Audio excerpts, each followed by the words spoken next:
Hola, ¿qué tal? Soy Raúl Armando de la O. Les saludo. En esta ocasión quisiera compartir uno de los temas que es un fundamento de la teología pentecostal. Yo me formé dentro de las expresiones del pentecostalismo clásico.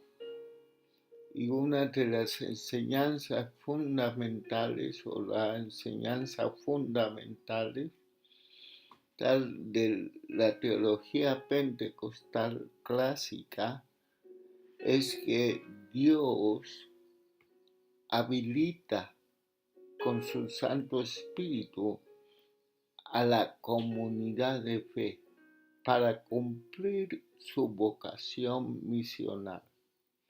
A esa experiencia nosotros le llamamos bautismo con el Espíritu Santo, con la evidencia inicial de hablar una lengua no aprendida. Y dentro de esta enseñanza, que está fundamentada principalmente en la teología de Lucas, en el libro de los Hechos, principalmente, nosotros derivamos implicaciones de orden práctica que ha servido por muchos tiempo a la iglesia pentecostal para ser empoderada y así llevar adelante su misión. El tema que hoy quiero tratar con ustedes es la oración intercesora en el Espíritu Santo.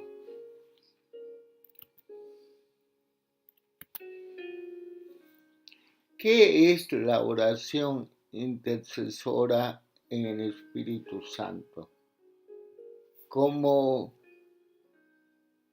está registrada en el Nuevo Testamento? Tenemos algunos textos claves para ello. En el Nuevo Testamento aparece 3 veces esta expresión, por lo que podemos decir que era una práctica nuevo testamentaria.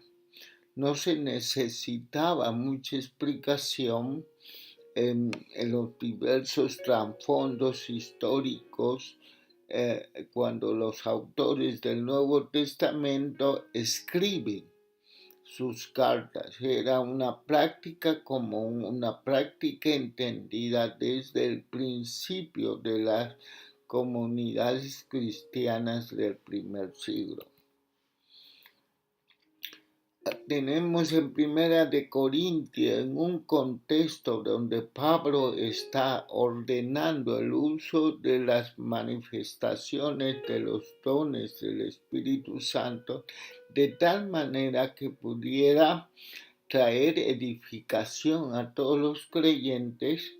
Estaba muy interesado que entendieran que la naturaleza de Dios es un Dios en unidad, Padre, Hijo y el Espíritu Santo están unidos, pero tienen diversidades de funciones o es diverso. Entonces Pablo comienza a decirle a la iglesia o modelar a la iglesia que ese era el carácter que deberían expresar en su tiempo ahí en Corintio, y no la manifestación de las profundas divisiones que había en esta comunidad, de vivir aún bajo el estilo de vida de carnalidad producía un mal testimonio de la iglesia en esta ciudad de Corinto. Es en este trasfondo en que Pablo comienza a decir que hay diversidad de habilidades que tiene el Espíritu Santo para ayudarnos a edificarnos. Y una de ellas es orar en el Espíritu, ¿va?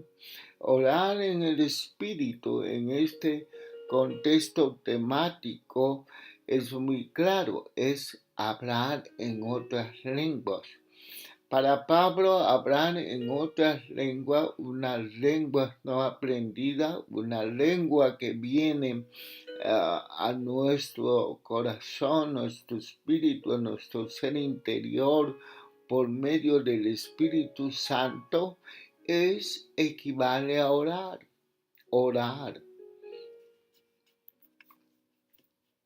Otro pasaje que encontramos es en Efesios 6:18. Dice, orando en todo tiempo en el Espíritu.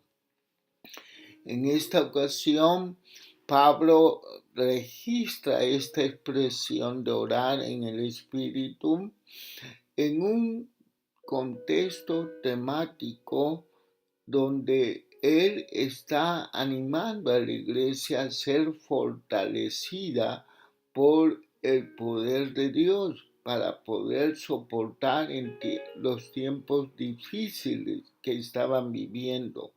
Probablemente persecución, dificultades para llevar adelante la misión de la iglesia y enfrentamiento con poderes de maldad. Él describe ahí en Efesios 10 que Dios ha dado una armadura, es decir, recursos para protegernos y para poder avanzar en medio de la adversidad.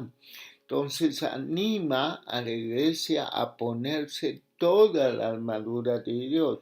E interesantemente en el versículo 18 dice y concluye que debemos orar en el Espíritu Santo.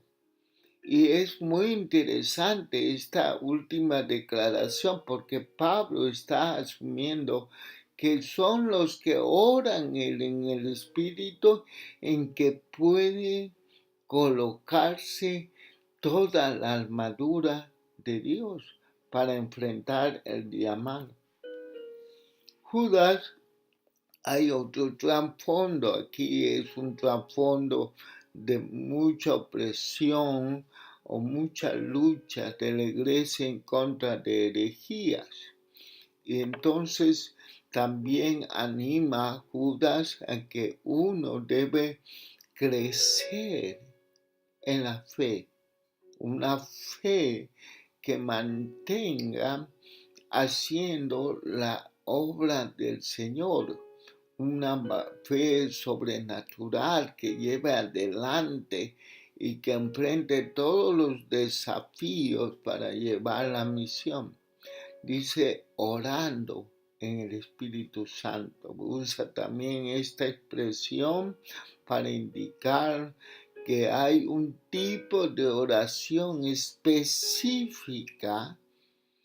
y que es estratégica para el empoderamiento de la iglesia para cumplir su misión o su vocación misional.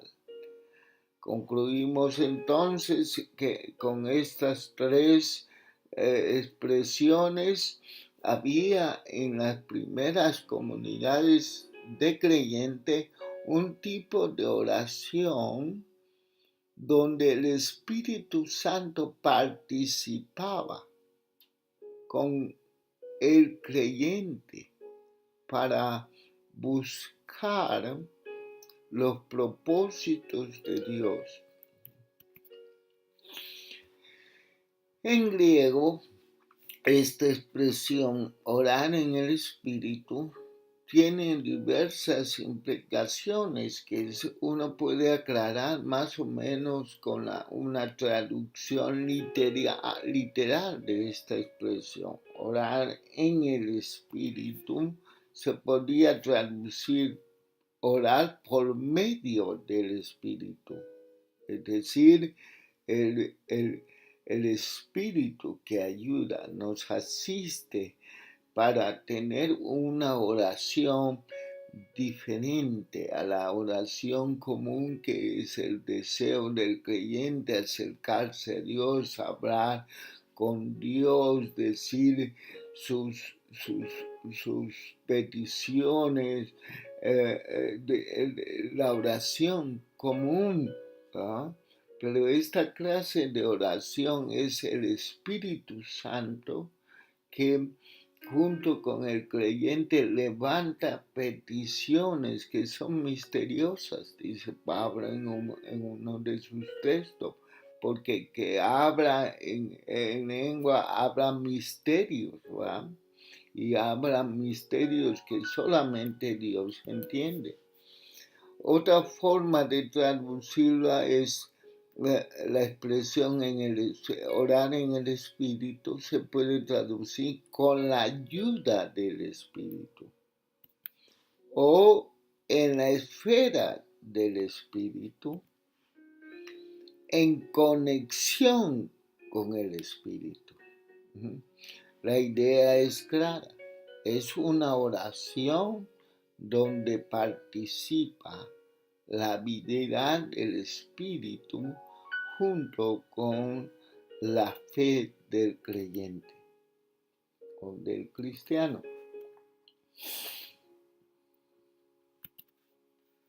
Por lo tanto, no se refiere a las palabras que decimos, sino que se refiere a cómo es que estamos orando. Es decir, de acuerdo a la dirección del Espíritu. Este es el propósito supremo. Qué hermoso es saber que Dios nos asiste en las profundas limitaciones que tenemos para comprender todas las cosas, para interpretar la realidad total, que el Espíritu, que todo lo sabe, que todo lo puede, nos dirige para ser efectivo en el reino, efectivo en los propósitos de Dios, efectivo en la misión que el Cristo nos ha dado como sus discípulos. Orar con el Espíritu equivale a decir con la manifestación de neumática. Vemos aquí el contexto. El que habla en lengua no habla a los hombres, sino a Dios, porque nadie lo entiende, aunque por el Espíritu hable misterio. ¿Okay? Entonces, Pablo es claro. Hablar en lengua es hablar por el Espíritu. Entonces aquí el contexto es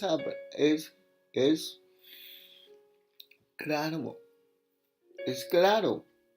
Pablo, aunque está valorando en las circunstancias que vivía la iglesia en Corintio, que el principio supremo que deben dirigir las manifestaciones de los dones es la edificación de toda la iglesia. Él está diciendo el orar, el hablar en lengua edifica, pero es una edificación personal y es un recurso para el empoderamiento del creyente. Pero cuando estemos reunidos, prefiero profetizar, dice Pablo, porque la profecía trae a los hombres edificación, exhortación y consolación. El que habla en lengua extraña a sí mismo se edifica, pero el que profetiza edifica la iglesia. Entonces Pablo está promoviendo el bien supremo, que es el bien de toda la iglesia. pero dentro de esta argumentación él está valorando ampliamente el hablar en lengua. Yo desearía que todos vosotros hablaréis en lengua, dice, pero más aún que profeticéis, porque mayor es el que profetiza que el que habla en lengua, a no ser que la interprete para que la iglesia reciba edificación. ¿Mayor en qué sentido? En el sentido que un don que trae más beneficio a la iglesia es en ese sentido mayor, porque trae mayor edificación. Pero el argumento es claro. Pablo desea que la iglesia, todos los creyentes, hablemos en lenguas para edificación personal, para hablar misterios a Dios, para orar a Dios, conforme al Espíritu Santo. ¿No?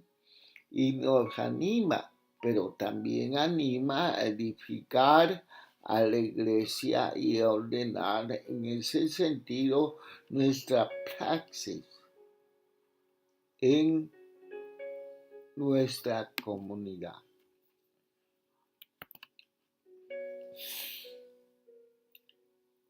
Tenemos grandes intercesores. Según el Nuevo Testamento tenemos al Señor Jesús sentado a la diestra de Dios. Intercede por nosotros. Está capacitado porque Él se encarnó, Él vivió nuestras profundas limitaciones. Y dice el texto bíblico que Él nos comprende perfectamente en nuestras luchas y está para interceder por nosotros. Pero también el Nuevo Testamento dice que el Espíritu intercede con nosotros. Entonces, aquí está la enseñanza nuevo testamentaria de la necesidad de intercesores. Los intercesores por la iglesia necesitamos. El Señor siempre consideró nuestras profundas limitaciones para vivir conforme a su voluntad. Por eso nos dio asistencia. Por eso mandó a su Espíritu Santo para que estuvieran en nosotros y con nosotros y pudiéramos participar como consiervos al lado de ellos, el Padre, el Hijo, el Espíritu Santo, a llevar la misión y los propósitos de Dios en este mundo. Hay un pasaje clave para hablar sobre la intercesión del Espíritu. Pablo dice, y de igual manera el Espíritu nos ayuda en nuestras debilidades. Pues, ¿qué hemos de pedir como conviene? No lo sabemos, pero el Espíritu mismo intercede por nosotros con gemidos indecibles. Este pasaje está en un contexto donde Pablo viene argumentando desde el capítulo 8 que la vieja naturaleza ha perdido, era incapaz de cumplir la justicia revelada en la ley. Era incapaz de cumplir. La naturaleza humana es débil, moral, espiritual, física. Por eso él dice, en este versículo que el Espíritu nos ayude en todas nuestras debilidades, en todas debilidades morales, espirituales, físicas, yo diría psicológicas, debilidades, toda debilidad, todo fuerzas opresivas, limitantes. El Espíritu ayuda con intercesión. La obra del Espíritu, por lo tanto, es fortalecer, según Pablo, es fortalecer nuestro yo interior, nuestro mundo interior, nuestro hombre interior, como dice en otros contextos Pablo.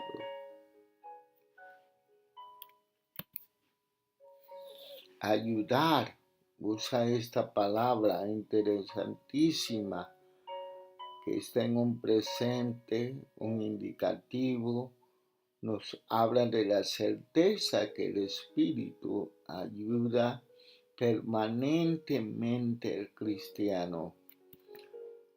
Lutero dice en su análisis de este pasaje, ahí en su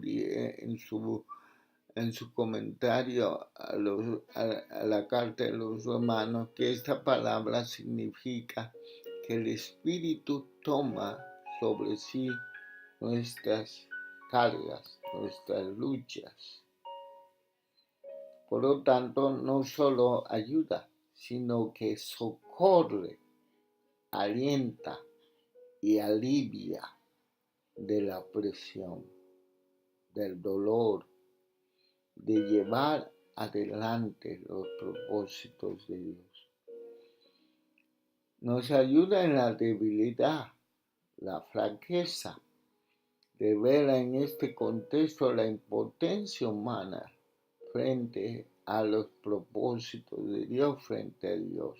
Somos débiles, somos personas con dependencia. En Efesios 3, Pablo nos dice que seanos fortalecidos con el poder, para que usted, conforme a las riquezas, dice, de su gloria, el ser fortalecido con el poder, el hombre interior por su espíritu. Este pasaje en el versículo 15 dice que Pablo estaba orando por los santos, por la iglesia, estaba orando al Padre para que nos dé conforme a la riqueza el ser fortalecido. Es decir, Pablo veía lo estratégico de ser una iglesia con fortaleza espiritual.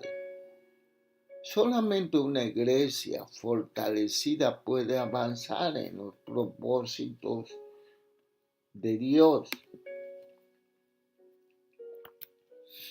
Ahora bien, el que los creyentes no actúen como quisieran ni tan a menudo como desearan, no significa que continúen de una u otra manera bajo la esclavitud de la carne.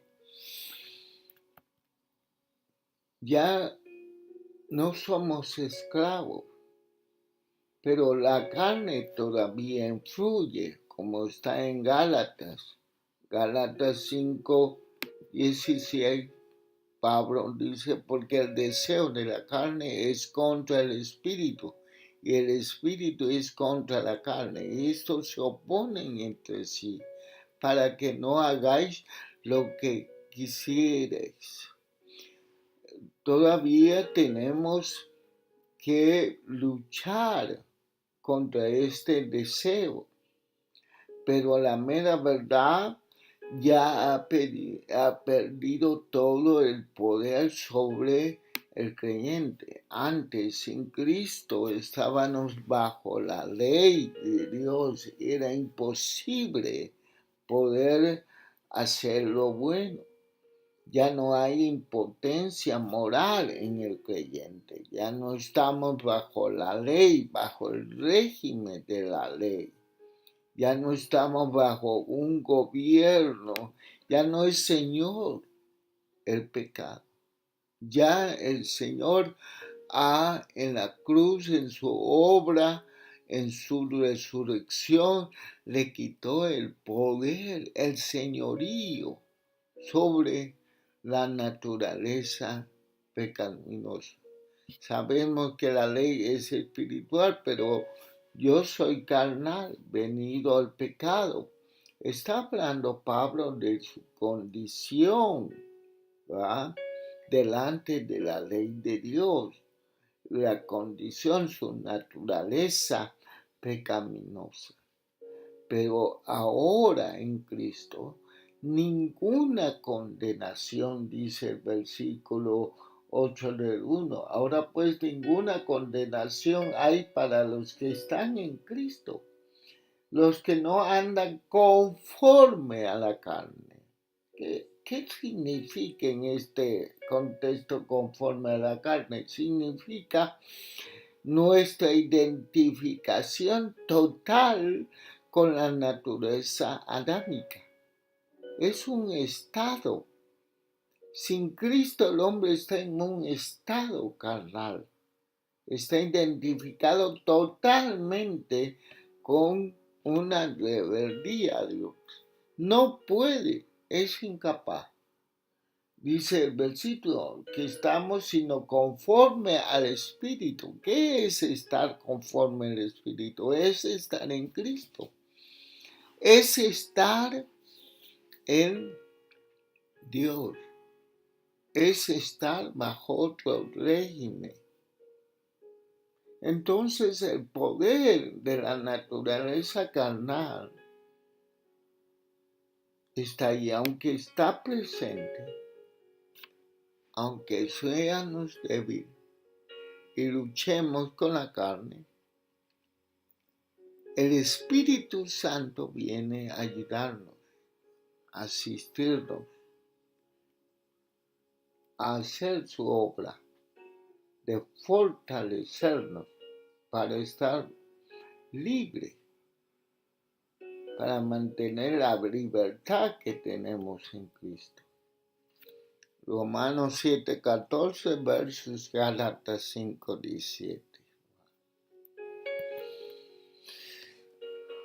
Obrar en nuestra incapacidad para ser fuerte. Esa es la función de la intercesión con el Espíritu Santo. Dice la palabra que, pues, ¿qué hemos de pedir como conviene? No lo sabemos. Pero el Espíritu mismo intercede por nosotros con gemido indecible. No sabemos. Habla profundamente de nuestra incapacidad de hacer una interpretación perfecta de la realidad. La mente humana, por más brillante que sea, en relación a otros seres vivos, la mente humana, el cerebro humano, es incapaz de registrar los matices, los detalles. Todas nuestras observaciones, hay una profunda limitación para concluir con exactitud y perfección qué es lo que conviene, qué es la realidad. Hay muchos autoengaños. Nuestra mente nos engaña. Interpretamos mal. Por eso Pablo, yo estoy seguro que Pablo comprendió esta profunda limitación del hombre. Dice, no sabemos orar como conviene. No sabemos. Y confirma otro pasaje en Santiago, dice que oramos mal, por eso no recibimos con lo que debemos. Hay razones obvias por las que no podemos orar como debiéramos. No sabemos de todo nuestro futuro, no podemos saber a menos que haya revelación por la palabra de ciencia, ya que es una de las manifestaciones de los dones del Espíritu. Pero mientras no hay una revelación que normalmente son revelaciones de aspectos del futuro muy concreto, muy específico que Dios desea revelar a uno para traer una ayuda, una asistencia a su iglesia, a miembros de la iglesia. Pero la mera verdad, el futuro, nadie lo sabe. Por eso necesitamos orar conforme a la voluntad de Dios. No sabemos qué es lo más importante para nosotros. Yo a través del tiempo, a través de mi práctica de orar en el Espíritu, yo cada día, estoy seguro de renunciar a mi entendimiento, a mis interpretaciones de lo que yo necesito o que necesito para llevar a cabo mi visión. Pero tengo la asistencia del Espíritu Santo. Uso mis lenguas para poder edificar mi vida personal y estar en la misión. Y es maravilloso, porque Dios va manifestando, revelando sus propósitos en uno. No sabemos orar, por lo tanto, como conviene, pero el Espíritu sí lo sabe. Les animo. Esta enseñanza yo estoy dirigiéndolo a personas que comparten nuestra fe pentecostal. No me interesa a mí a otras expresiones de Cristo creyentes que no practican, que no aún no cree que hay una dotación del Espíritu Santo llamada bautismo, una segunda experiencia después de la conversión, que es el bautismo con el Espíritu Santo. Yo los respeto, los amo. He aprendido también de sus teologías reformadas principalmente, pero mi interés no es convencer a nadie sobre lo que nosotros creemos, pero aquellos que tenemos la experiencia de hablar en lenguas y no estamos usándola, a ellos me dirijo con esta enseñanza, porque yo quiero promover la oración en el Espíritu Santo, porque es un recurso extraordinario para que nosotros, los pentecostales, podamos seguir en nuestra misión. La acción del Espíritu interceder para fortalecer, ya habíamos concluido, intercede, es un hecho. El Espíritu tiene la función de interceder, de apoyarnos en hablar con Dios. Pablo veía que la oración es también cosa de Dios con esto. El hombre no le es posible tener méritos delante de Dios.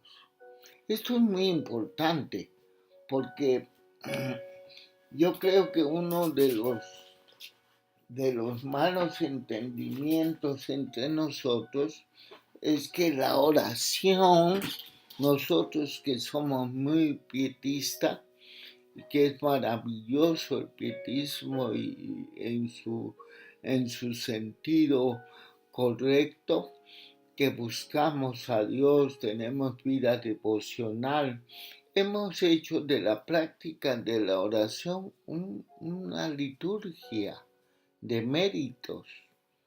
Y es más que liturgia la oración. La oración no es una acción para tener méritos delante de Dios. No es esfuerzo, no es la cantidad de oración que hacemos. Por eso me encanta la oración del Espíritu Santo, esta enseñanza paulina, porque me dice a mí que soy profundamente necesitado y que necesito a Dios para orar adecuadamente. Es una colaboración de fe, de mi fe con Dios, para cumplir esta necesidad de orar para ser fortalecido en el Señor. En el contexto posterior nos dice que Dios tiene el propósito de usar todas las cosas para bien de nosotros, es decir, para nuestro destino en Él. Estamos hablando de Romanos 8:26, pero en el Romanos 8 Pablo está hablando de las tremendas fuerzas que se levantan contra nosotros. ¿Quién nos separará del amor de Dios? Dice. ¿Quién nos condenará? ¿Qué tribulación, angustia, persecución, hambre, desnudez? Antes, en todas estas cosas somos más que vencedores por medio de quien nos amó. Por lo cual estoy seguro, dice Pablo, de que ni la muerte, ni la vida, ni ángeles, ni principados, ni potestades, ni presente, ni por venir, ni lo alto, ni lo profundo, ni ninguna otra cosa creada nos podrá separar del amor de Dios, que es en Cristo Jesús nuestro Señor. En esta certeza Pablo está hablando de la necesidad de la oración del Espíritu, de la intercesión del Espíritu Santo, para ser fortalecido y para vencer. Y sabiendo que Dios usa todas las cosas para bien de su amada iglesia. Intercede con gemidos. Esta palabra griega es muy interesante porque habla de un sufrimiento, pero un sufrimiento esperanzador. Es como yo usaría la metáfora de ese sufrimiento que tienen las madres para dar a luz a un hijo. Es un gemido que va a desembocar en una nueva realidad. Esta palabra es interesante, por ejemplo, grandes exégetas pentecostal como Gordon Fee, leí en uno de sus artículos, él argumentaba que este gemido que no tiene en sí palabra, tiene mucho que ver con la capacidad de hablar en lenguas. Entonces, está vinculado llega un momento en que la intercesión es tan dinámica, tan fuerte, que no se puede articular palabras, pero hay un gemido desde nuestro espíritu a Dios que habla, que grita,